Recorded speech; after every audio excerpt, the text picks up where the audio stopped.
Hello and welcome to Politics Today. I'm Farhan Petafi. Because these days people talk about only two things that are developing. You must have seen the first thing already, which was being reported. Cricket, of course, has returned to Pakistan. The second important thing is politics. Everybody has their eyes on the next elections. Usually by this time you start seeing the election mode taking over the country. But we haven't seen so far any manifesto being declared, being announced. We haven't seen the candidates or their names by any major party. Of course, there are small parties that have come up with some names.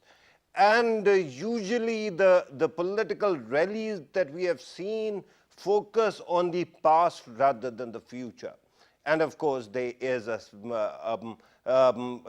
context here as well. You look at the Supreme Court of Pakistan, the cases are being heard there. And then Accountability Court is also hearing certain very important cases. So this subtext is also important. Today we are going to talk about the politics, the environment of politics and of electoral preparation. And then we are also going to talk about the interim government that is supposed to take over very soon, or at least that is how people perceive that within a month or one month and a half, they will be taking over. So let us talk about all these matters and then we'll understand or try to understand what exactly is going on right now. In order to help us understand these issues, we have with us Zamir, Haider, a senior journalist, a regular on this show. Thank you very much, sir, for being part of the program. Next to him, for the first time in this program, we have with us Usama Azeem Chaudhry, an expert on legal matters, also has a keen eye for politics. Thank you very much for your time and your participation. Zamir, I have to start with you. When to expect the next caretaker government? And do you see any names being floated at this moment? Well, thank you, Patafi. But I haven't heard of any specific name, but yes, there are names being. Other day I was seeing that Fawad Chaudhry was pitching Sheikh Rashid's name as caretaker prime minister. So, well, things like that are going on. Other than that, probably PML-N was thinking that if not the chairman Senate, that have been very hot topic for us the last week and the week before that. Yeah. Especially for you, because you were rooting for the other side. Yeah, but PML-N again was thinking of pitching Raza Rabbani's name as the caretaker prime minister because they think that he is one guy who can actually ensure elections on time. And remember he would not who actually mentioned that in one program? Yes, I do. You did. The Yes. People's Party is keeping him for that post. Well, no, I didn't say that, but I seriously doubt that People's Party would actually agree to that even. Okay. So, yeah, but let's see, of course, they will So Sheikh sit Rashid together. is one. Jamaat-e-Islami came up with the name of Dr. A.Q. Khan. A.Q. Khan, yes, yes. Do we have any other names? No, I haven't heard of any, but I think that the parliament would not be able to decide caretaker setups. So why not? I seriously doubt that, and it is So most finally likely it is going to go to the Supreme Court? No, it's going to be with the ECP, Election Commission Election of Commission of Pakistan, Okay. that which they are going to decide. This is what I see as of now. But Why so?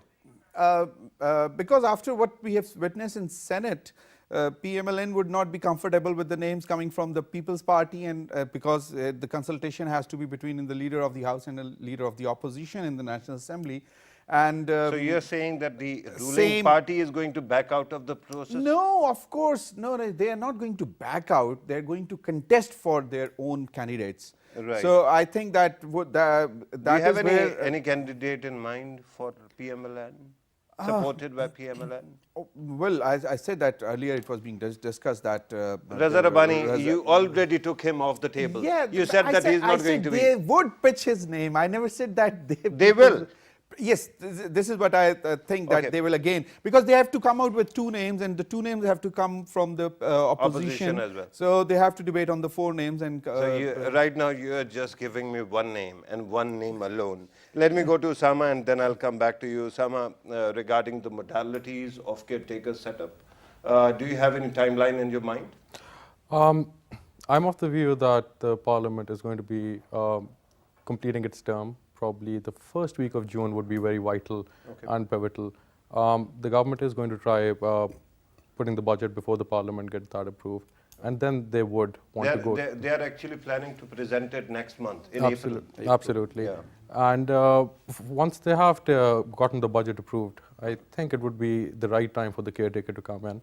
And that's when all the political parties can go in and start their campaigns. So if the timeline permits, it is going to be like this. In June, Parliament goes back home, and then you have a caretaker set up, and in 2 months, they are going to hold elections. Absolutely, that would be the mandate that would be provided to them. Right. So which month do you think will be election month? August, July or August? August, maybe September. End of Maybe August, September. early September. Okay. Because you need to keep in consideration that the demarcation of the new constituencies is also a factor which is going to play a pivotal role. The preliminary demarcations have been tabled. The challenges are going to come through. And as and when the Election Commission decides upon those. Right. So now there is going to be consultation between the ruling party, the government, the Prime Minister and the opposition leader. So after that interaction, if they fail, where does it end? Does it go to the Election Commission as... Yes, it would rightly go to the Election Commission. Right. That is, he has just validated. He is a legal expert. Yes. So he is qualifying what you were saying. Now you have to come up with some names. Well, I don't know, Pitafi, why are you pressing for Because the you are the names? Because journalist we still here. Have got, we still have got good time. I think Last time I counted, Raza Rabbani was one man, not two. And you said that there has to be more than one name coming from one side, right? And so far you have given me only one name. No, as Do you I've think- mentioned, the Pakistan Tehreek-e-Insaf has actually pitched the name of Sheikh Rashid, so I don't know if it's a Do you laughable honestly matter or see what. Sheikh Rashid as a caretaker prime No, minister? I don't see that. I said that like the other day I saw this name being pitched by the PTI leader, and that is Fawad Chaudhry. I never said that, like, I see him as a caretaker prime minister. So No. there must be some name in your mind. Why are you reluctant? No, honestly, if I would have known that you're going to ask me, I would have worked on it, and I told you that. I might have brought some names in my pocket and tabled them over here. Okay. But I think that by the end of Okay, let me try to actually May- help you out here. Okay. There are various fields. Of course, politicians. It is very difficult to see a politician taking over as a caretaker prime minister. Then there are bureaucrats, like we saw in 2013, right? The judges, of course, they can also take over. Najam Sethi was one example. He was a journalist, right? So I think there was in caretaker setup. Mubashir Luqman was also part of some cabinet. No, in that Punjab. was back in 2008. 8. Okay. Yeah. Yeah, but now which walk do you see being represented?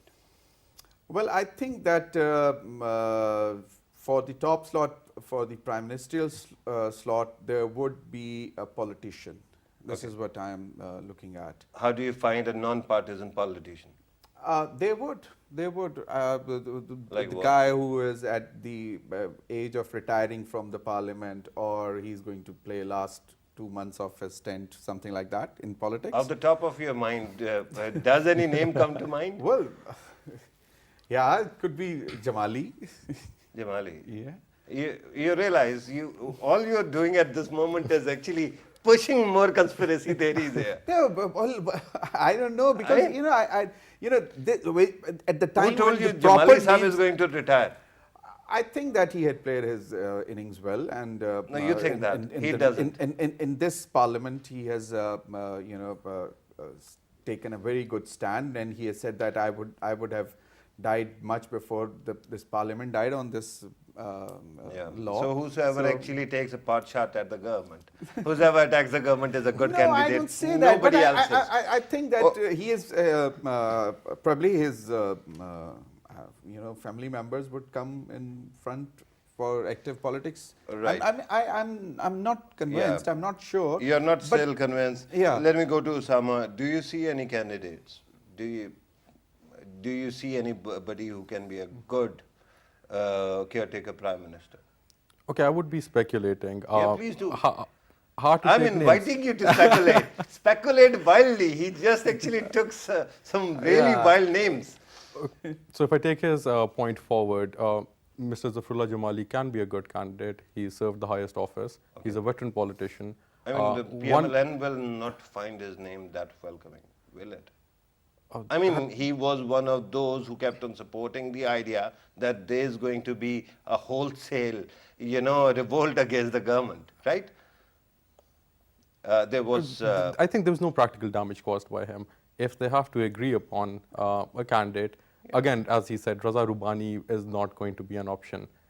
He is not. He's not going to be. In what world are we not going to have Raza Rabbani as an option and Zafrullah Jamali as an option? I think Mr. Zardari was pretty clear during the Senate elections. He said if you pitch someone as a candidate, then you back someone as a candidate as well. Okay. Throwing out the name just alone is not an option. There has to be working behind that.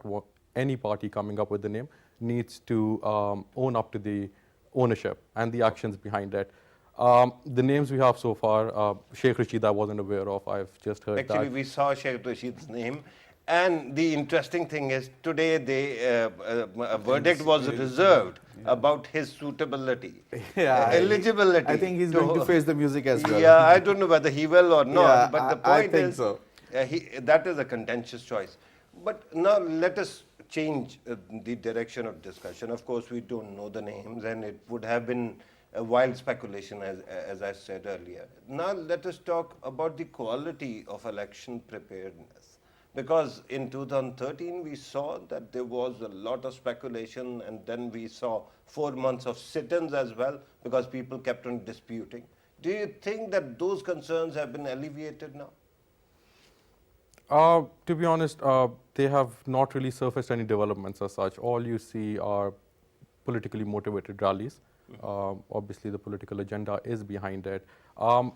As far as the readiness or as to how prepared they are, there is nothing available on that. That is for the Election Commission to bring to the attention of the public as to what measures have been taken, the concerns which were previously there, have they been rectified, have they been addressed? And the reason why I brought it to you is there was a law which became contentious, and it is being fought in the courts as well. It went to the court, and then Khadim Rizvi also came to Islamabad and sat here. No. Then there is the issue of delimitation of constituencies. We see that happening as well. Census has been taken on board. So usually, generally, it would have been, construed as a positive sign that we are, fixing the problem. Do you see that being fixed at all?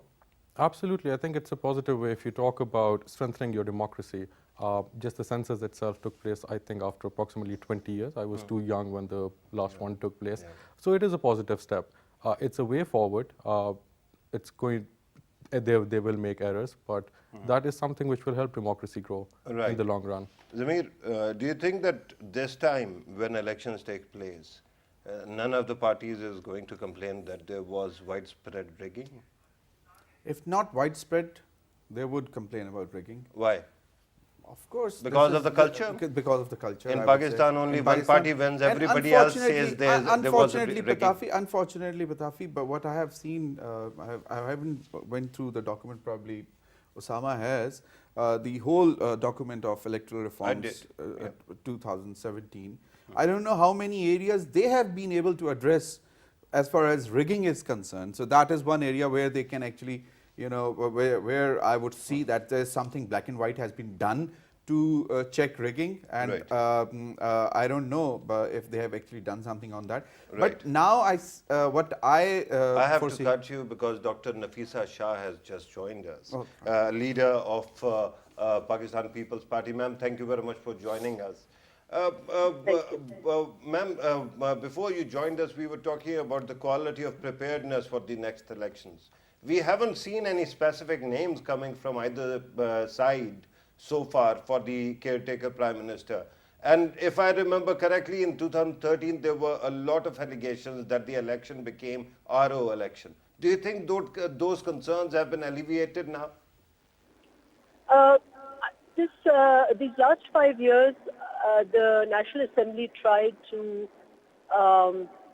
formulate new laws or reform the older electoral laws in this country, and now there's a composite law which concerns the electoral processes as well as the rules concerning political parties.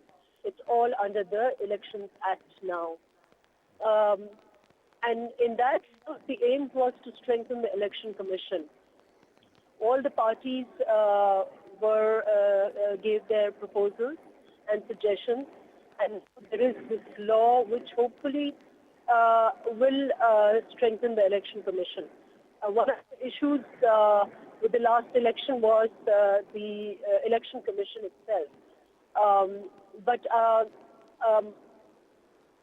on the issue of the caretaker government, I'm sure that the political parties will sit together and consult and try and agree on certain names. And obviously, every party has a stake in fair elections. So the names under consideration will be those who have whose reputation is above board. Right. Do you have any idea how soon we are going to hear those names? Parallel things will help at least put in an infrastructure for free and fair elections. But of course, it's a work in progress. Regarding the caretaker setup, do you have any timeline in mind of how soon are we going to hear those names? I think it should be pretty soon. And it is both the leader of the House and the leader of the opposition who have to exchange proposals and names and come up with a short list. And if there's no agreement, then this short list will go to the Election Commission and they will then finalize the name. Right. Dr. Nafisa Shah, thank you very much for your participation. Let us come back to the studio. Again, it seems that we are not still in the mode per se, because we talk about these issues, but nobody has the specifics, does it? Yeah, Pitafi, the major reason is that as of today, as we speak on this issue, the government is entangled in economic crisis. It's economic crisis around them.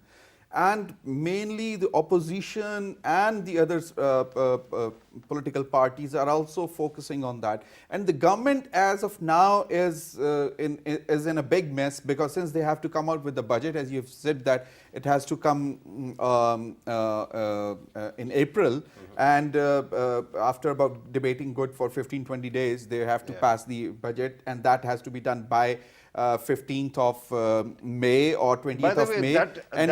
That is an issue or a matter to be discussed in itself. Are you satisfied with the idea of preponing the budget? Because that is not the end of fiscal year. Yeah, but I think there is a provision, otherwise they wouldn't have done it. And I remember that a couple of years back when we were about to go for this May election in 2013, and that was also being discussed at that point, at that time, that the outgoing government can actually give a budget, but since there was a lapse of good 2 months for the caretaker setup, so they couldn't, and that is why the PML-N government came in and they had to hurry up and announce the budget. So I think there is a provision, otherwise they would have been criticized by now, and they have announced that they have to come out with the budget. I'm not concerned about the provisions per se. You know, usually budget is made based on some data. Data, yes, that is. And that data if you remember, is not available right now. No, but you know, the projections has to be there.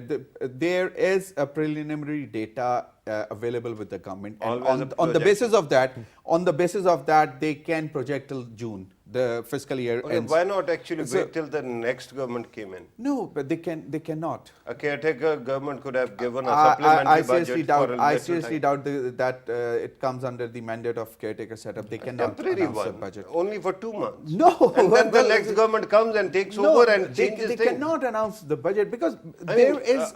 if I was in opposition, the concern that I would have had would have been that somehow somebody else's agenda is being enforced on.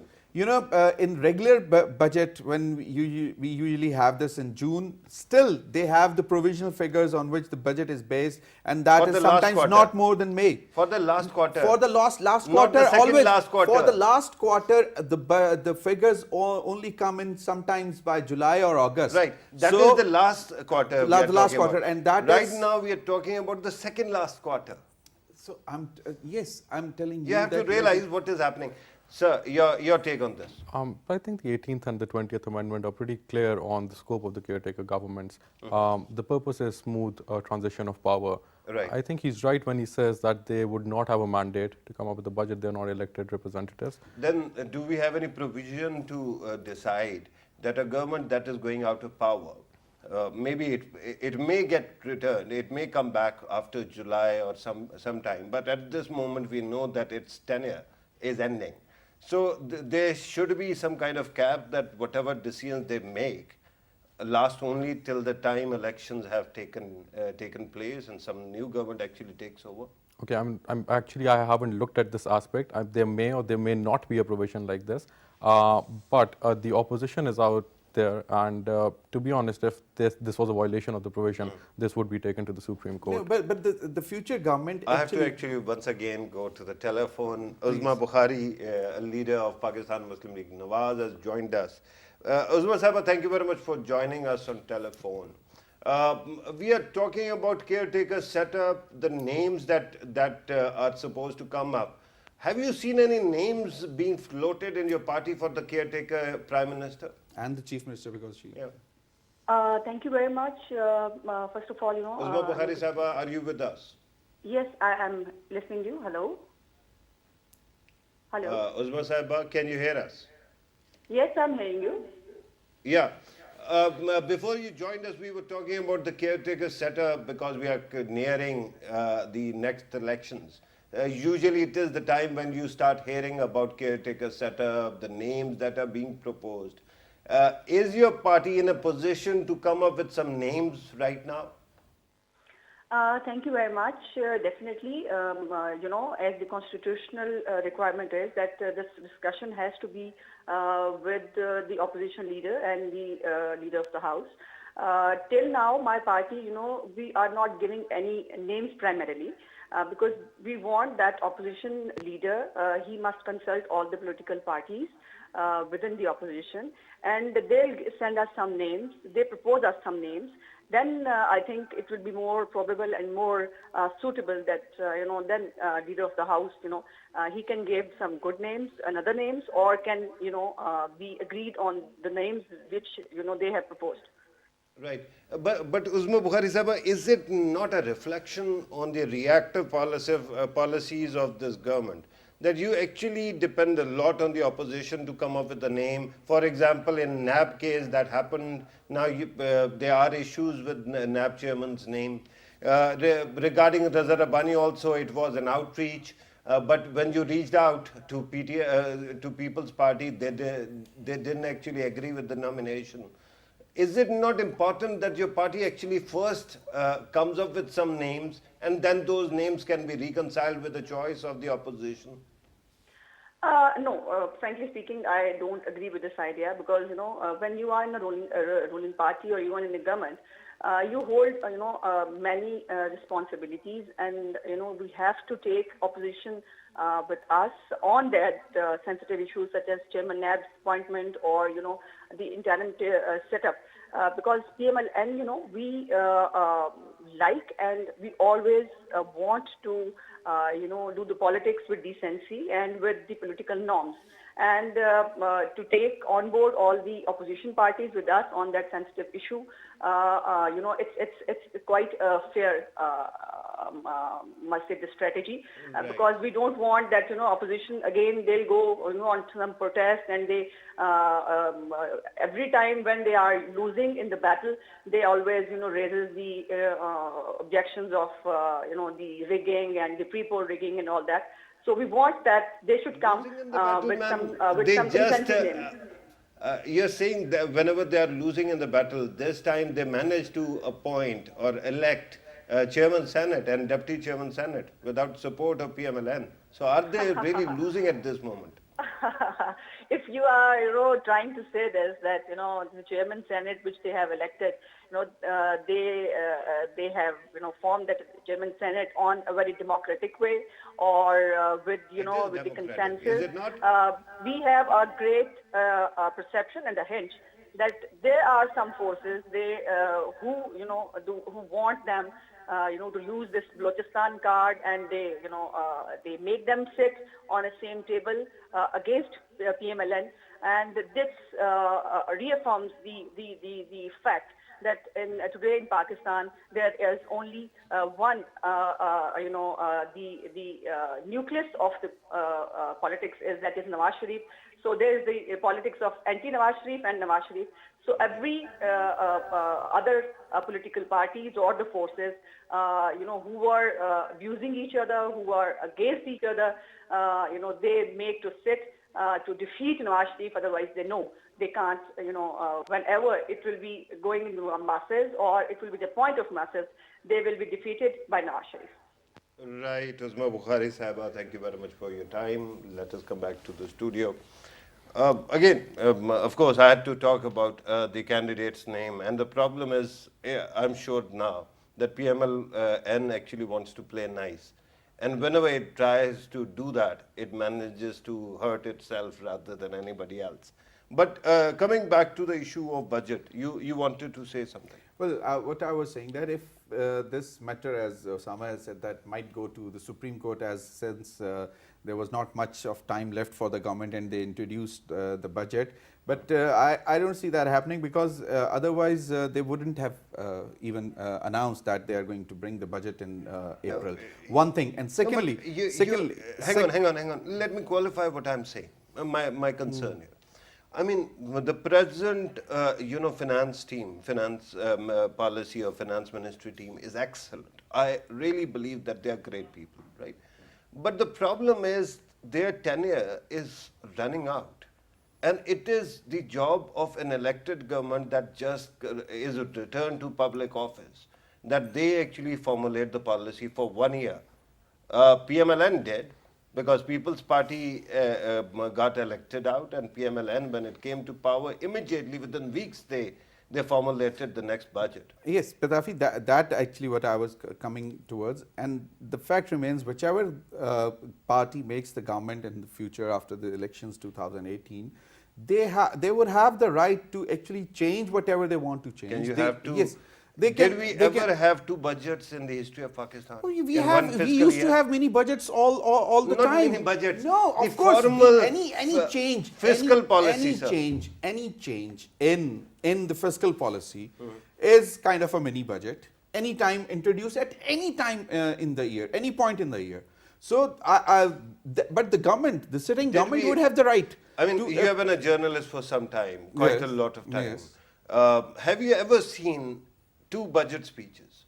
No, I'm in not one saying, fiscal year. No. They don't need a budget speech to actually, undo or something, whatever they actually read it, and then it is presented to the parliament, and they can introduce amendments, they can withdraw SROs, the government can work on the budget document and say, like, at that point when the outgoing government prepared the budget documents, they were based on these figures, and now we see them they have changed. They can always bring that is government by the back door. The problem is when you have the front door, legitimate right to the front door, shouldn't you be opening that and operating that? As far as the amendment option is concerned, I think that is a legislative prerogative, can be done through primary legislation as well as delegated legislation. We are talking about the budget. I completely understand where you're coming from. When this option is there, why is it not being used? Because, for example, in the previous transition, the PML-N government came in and they formulated their budget. There was slight difference of timeline at that time, because the new government was in place, the new Prime Minister took over in June. Absolutely. So within a week they could actually present, because that is the opportune time when you present the budget. Absolutely, I think this government won't be there for some time. Absolutely, they took over power in June, and they had the time to do it. It was the end of the fiscal year. But in this case, as I pointed out, it might be end of August, early September. So should the country really be without a budget for those 2 years, Why can't for we, 2 months. Why can't we divide the fiscal policy by months and allow a government, an outgoing government, to decide for the months remaining in next election, right? You can do it. If there are 3 months, you can come up with a fiscal policy that covers only 3 months. And then the new one comes and they decide whatever they want to. I think the opposition should take this matter up. It does make sense. It's a good point. But they haven't spoken much about it. So And obviously there is that is not nothing something in which is 18th watered Amendment down. regarding this? To my understanding, to my knowledge, I haven't come across anything. Right. You agree? Well, Pitafi, what I was earlier saying is that if you want this government to prepare a budget document for a couple of months, that is 2 months, as you 2 say, or 3 months. 2 or 3 months, and then the actual government which returns to the parliament after winning the election, they introduce a budget. Then again, that would be like 2 budget speeches, as you have just yourself said. Yeah. So, but my point is, I don't have the issue with the speeches. I have the issue with the idea of a policy that is unlimited and for 1 year by the people who were not elected to do that. We have seen many a times that there have been amendments have been introduced. Most of the SROs were withdrawn or reintroduced. Fiscal policy matters were again being brought to the parliament, discussed and amended. Statutory regulatory orders are not actually supposed to be a budget instrument. No, I'm not talking about the They are- only they are thing. I'm cu- talking they about are the custom. fiscal policies, the fiscal new acts being introduced. They are also being they can also be amended when the actual government comes into the power after the but elections. You'll share my frustration when I say that the concern is not about the quality of policy. The concern at this moment is that we have been a country that is 70-year-old. Probably and we have been celebrating every other day that we have hit this milestone and that. And then comes a moment like this, Well, and the we don't have anything in the law. Well, the question It is why it the present government is in a hurry to come out with a budget when they know that they are not You, going to implement. you just You want qualified to say it. that? No. You just qualified that there is going to be a time between now and the next election that will not be covered by the previous fiscal policy, right? That is the point I understand. That's why they have to come up with something new. The concern is about the provisions in the law covering such a scenario when the elections are taking place at the fag end of a financial year. That is not that is My where the frustration problem- is you for see- 70 years we Do you have see- celebrated do you 8th see Amendment, elections? 13th Amendment, 17th Amendment, 18th Amendment, But and do you now see elections we taking don't place have provisions for these Do things. you see elections taking place in September even?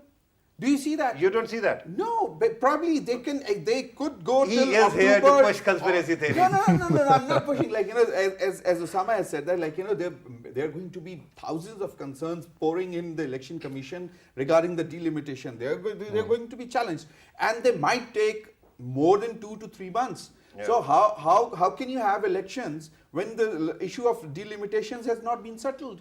Till even one constituency is left unsettled, you cannot have a election. So my point is that how can you be so convinced that there is going to be a setup for two to 2.5 months, and then we are going to have a government? Because and law then says so. they'll, Because law says so.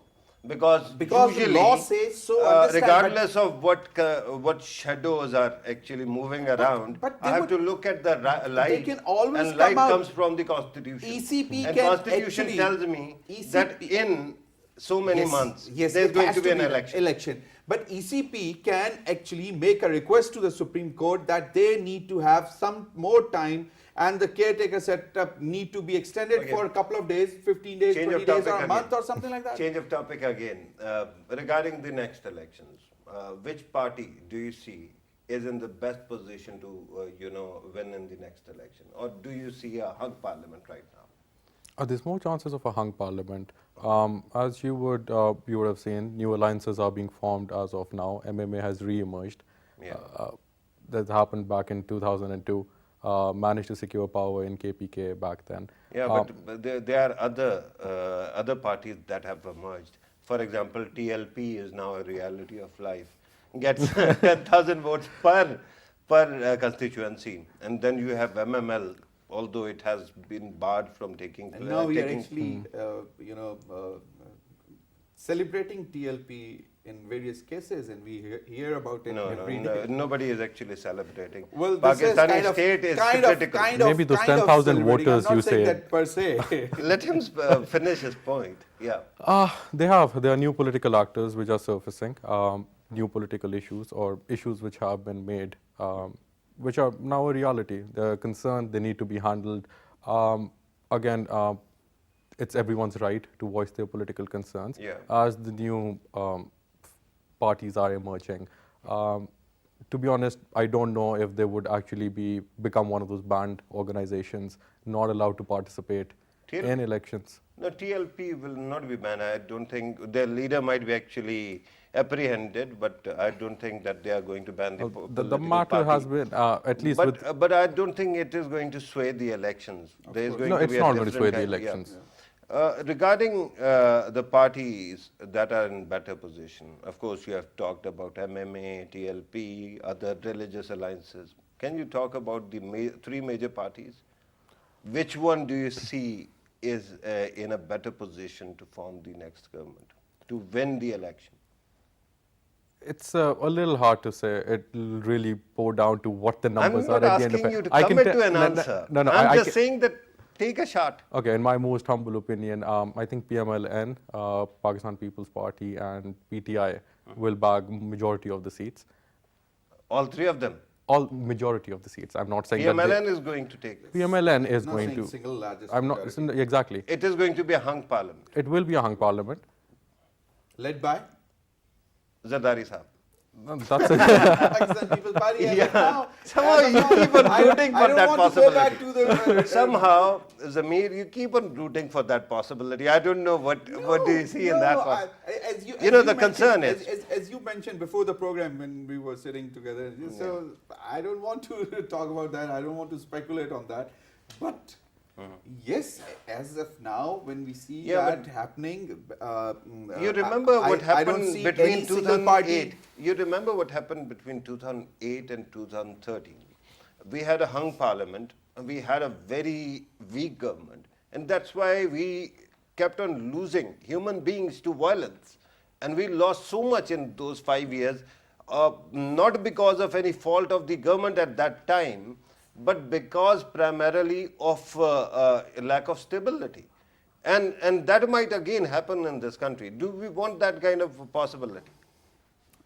Well, as far as if you are talking about this law and order situation, the militancy, the terrorism, I don't see that happening, honestly. Right. I'm told, Zamir, that we have to conclude the program. Thank you very much for your time. Usama, thank you very much for your time as well. Viewers, you have listened to our participants. This was today's discussion. Thank you very much for watching us. Take care.